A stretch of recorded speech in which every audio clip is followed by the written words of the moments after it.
A la muerte de su tío Enrique IV, Isabel la Católica se embarcó en una guerra civil contra la hija del soberano, su sobrina Juana la Beltraneja, que marcaría para siempre la historia de España.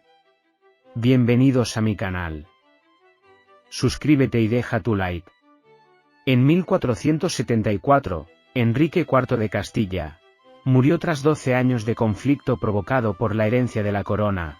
Las dos candidatas eran su hija Juana e Isabel, su media hermana por parte de padre. La decisión dividía a la nobleza castellana, ya que no se trataba solo de escoger a la nueva reina sino también las alianzas internacionales y las aspiraciones del país.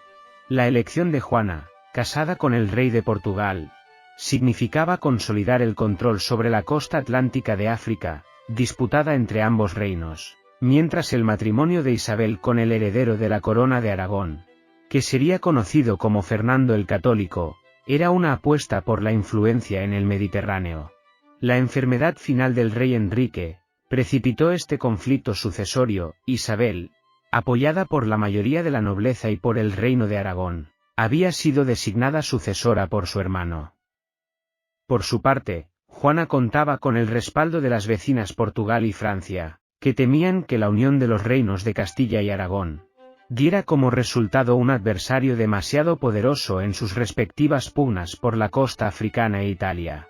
Sin embargo, sobre ella pesaba la sospecha de no ser hija natural del rey, sino de su valido Beltrán de la Cueva, por lo cual ha pasado a la historia con el nombre de Juana la Beltraneja.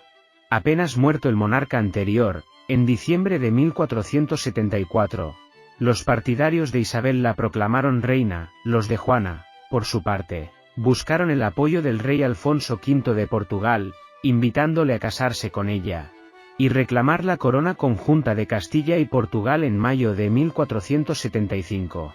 Como resultado estalló la Guerra de Sucesión Castellana, que determinaría no solo el rumbo de los reinos implicados, sino también de la historia mundial. A pesar de que ambos bandos disponían de un poderío militar notable, el bando juanista no contaba con suficientes apoyos en Castilla, y concentró sus esfuerzos en la zona fronteriza con Portugal. Sin poder avanzar para unir fuerzas con el ejército de Francia, Luis XI había enviado tropas para intentar forzar su entrada en la península, a través del reino de Navarra, pero estas fueron rechazadas. El rey francés, ocupado en su propia guerra contra el ducado de Borgoña, renunció a intervenir de nuevo en el conflicto. En marzo de 1476, el ejército de Alfonso V se encontró frente a frente con los isabelinos en las afueras de Toro, no muy lejos de la frontera con Portugal. Aunque la batalla terminó sin una victoria militar decisiva para ninguno de los bandos, el rey portugués pudo comprobar la falta de apoyos a su causa, y 3 meses después decidió retirarse a su país junto con su ejército y la propia aspirante al trono, tras firmar una tregua con Isabel y Fernando. Esta retirada tuvo un impacto decisivo en la moral de los juanistas. Buena parte de las ciudades y nobles que habían apoyado a Juana se pasaron al bando isabelino, con lo que la guerra en Castilla podía considerarse perdida. A pesar de la desintegración progresiva del bando juanista, la guerra continuó oficialmente hasta 1479, aunque reducida a enfrentamientos en la frontera portuguesa y en el Atlántico, principalmente en la costa de Guinea. El golpe final no lo dieron los cañones, sino el Papa. Ambas aspirantes al trono se habían casado con sus primos, para lo cual se necesitaba una bula papal. Isabel y Fernando habían conseguido que su boda fuese finalmente legitimada, mientras que la de Juana y Alfonso fue anulada.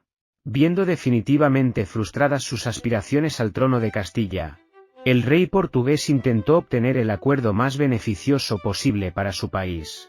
El pacto al que se llegó, materializado en el Tratado de Alcácobas, daba seguridad a ambos bandos.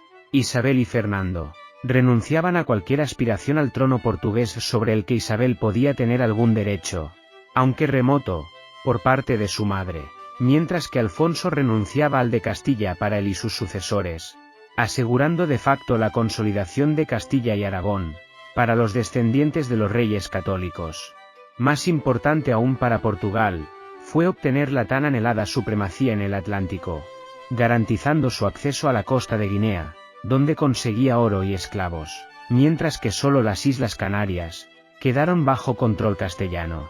Finalmente, se acordó la boda de la infanta Isabel, primogénita de los reyes católicos, con el infante Alfonso de Portugal, entregándola junto con una rica dote que sufragaba el gasto que la corona portuguesa había invertido en la guerra. Quien se llevó la peor parte fue, en cambio, Juana la Beltraneja. Fue obligada a renunciar a todos sus títulos y posesiones castellanas, aunque siguió firmando hasta el final de su vida como oyó la reina, a exiliarse a Portugal, y se le dio a escoger entre dos alternativas humillantes para ella: casarse con el infante Juan, segundo hijo de los reyes católicos, cuando éste alcanzase la mayoría de edad, o retirarse en un convento. Abandonada por sus partidarios, herida por lo que consideraba una afrenta a su dignidad, y traicionada por su antiguo esposo, el cual consideraba que la había vendido a cambio de condiciones de paz más favorables para Portugal, decidió ingresar en el convento de Santa Clara en Coimbra, hasta su muerte en 1530.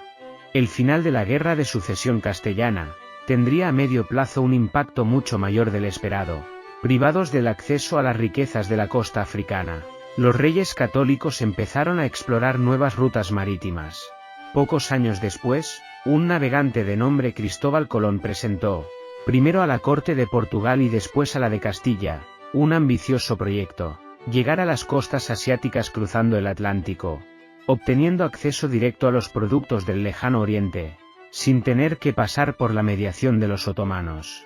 Tanto Isabel la Católica como Juan II, sucesor de Alfonso V en el trono portugués, fueron reticentes a sus demandas, que además podían suponer por parte de Castilla una ruptura del Tratado de Alcácobas, por lo que se refería a la supremacía portuguesa en el Atlántico.